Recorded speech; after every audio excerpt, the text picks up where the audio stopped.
Hello, friends. It's Suzanne Kohlberg, and welcome to episode 5 of the Note Coach podcast, Another Type of Spoon.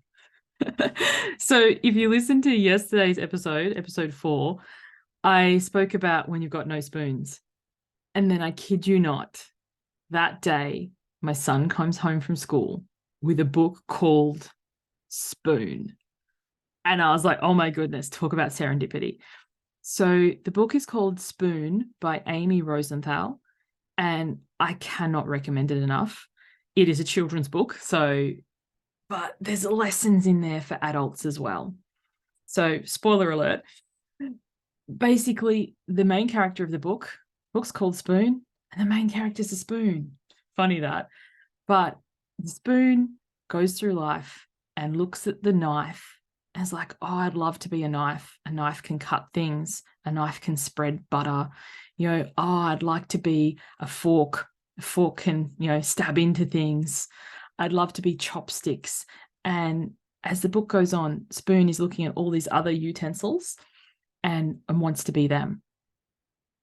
And then what Spoon doesn't realize is that the other utensils are also looking at him or her.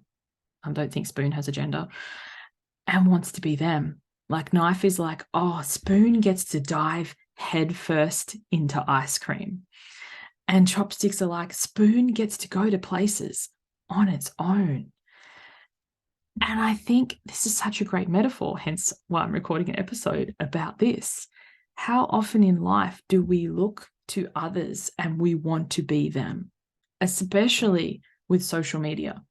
We're like, this person has a huge following, or this person has a wonderful family, or this person has great holidays.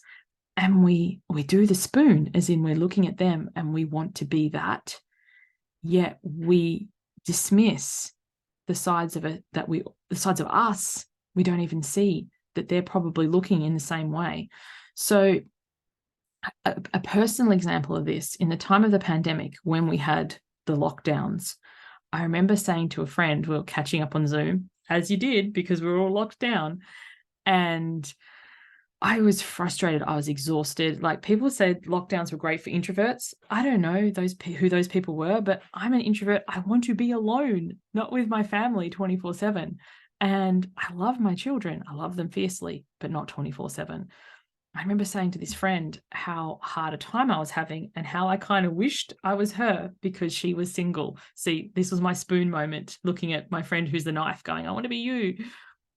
And I remember her saying to me, it's 10 o'clock at night. I'm still in my pajamas and I'm eating cereal for dinner. She goes, I want to be you, because in the pandemic, by having children, by having a family unit, you are forced to keep some form of normalcy. You're forced to do meal plans and movement and keep a regular schedule. Whereas left to my own devices, I'm in my pajamas all day and eating cereal for dinner late at night. And I was like, oh my goodness, that totally would be me. If I didn't have the kids to keep me on track, to keep me scheduled, I would be in my PJs all day, binge watching Netflix and eating cereal for dinner.